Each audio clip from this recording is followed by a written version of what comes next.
Bonjour les amis, j'espère que vous allez bien. C'est le général Alligator.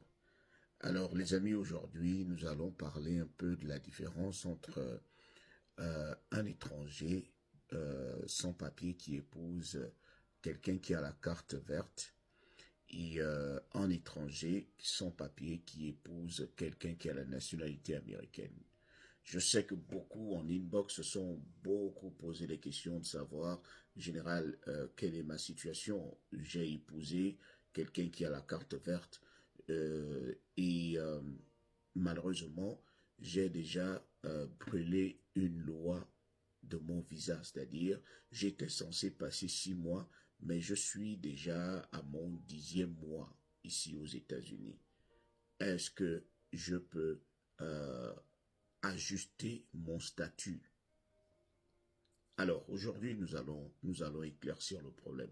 Lorsque vous êtes marié à quelqu'un qui a la nationalité américaine et que vous êtes venu ici de manière illégale, vous êtes resté plus longtemps que prévu. Au lieu de 6 mois ou trop, vous êtes resté plus longtemps. Vous êtes même à 2 ans ou un an, je ne sais pas combien d'années, mais vous êtes resté plus longtemps que prévu. Vous épousez quelqu'un qui a la nationalité américaine. Vous pouvez réajuster votre statut, peu importe là où vous êtes. C'est-à-dire que vous repartiez ou que ça soit sur le territoire américain, vous avez la possibilité de demander des papiers tranquillement. Vous n'aurez aucun problème. Par contre, celui qui est arrivé ici aux États-Unis, qui est arrivé peut-être avec un visa pour tourisme, au lieu de passer ces 3 mois comme prévu, il est resté plus longtemps que prévu. C'est-à-dire, il a fait peut-être 10 mois, 11 mois, 12 mois, 2 ans.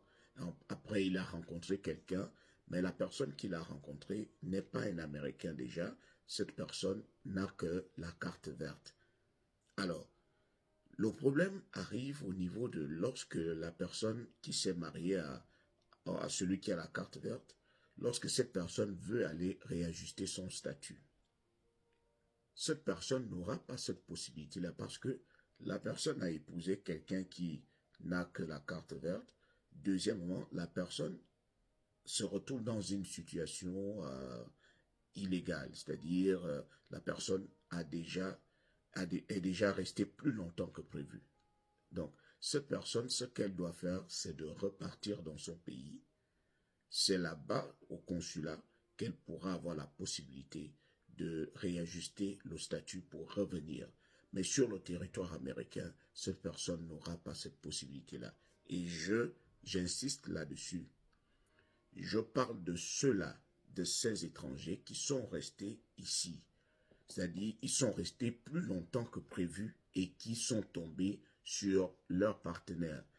Un tombe sur un partenaire qui est américain, lui n'a aucun problème, il peut réajuster même si il a violé une loi américaine. Même s'il a violé une loi américaine, il peut demander ses papiers sur le territoire américain. Par contre, celui qui est resté là, qui a violé une loi américaine, celui-là, s'il épouse quelqu'un qui a une carte verte, ne pourra pas réajuster son statut sur le territoire américain. Il est obligé de repartir et ce sera à l'ambassade là-bas qu'il pourra le faire. Donc, je voulais apporter cet éclaircissement à tous les abonnés parce que je sais qu'il y en a, par rapport à mon e-box, il y en a qui sont dans cette situation et ils se posent des questions. Et par la même occasion, je continue de faire la pub pour les services que je rends, les consultations que je fais en privé pour ceux-là qui, euh, qui veulent se lancer dans la demande de visa. Il y a des clients qui arrivent bien avant qu'ils ne remplissent leur DS 160 et autres. Ces clients-là préfèrent d'abord venir prendre les bonnes informations par rapport aux différents visas. Si elles veulent jouer à la développerie, elles préfèrent d'abord venir prendre les informations. Et c'est important pour que vous ne fassiez pas les erreurs. Il ne faut pas venir prendre des informations lorsque vous avez déjà lancé le processus. Il y a des gens qui veulent venir passer les consultations, mais le document DS 260 ou 160 a déjà été rempli. Alors qu'il y a des conseils qu'on peut vous donner dans ce domaine pour que vous ne fassiez pas des erreurs. Donc, les amis, Vous savez ce qu'il faut faire. Écrivez en commentaire, j'ai telle ou telle situation. On va vous contacter et on va en parler en privé.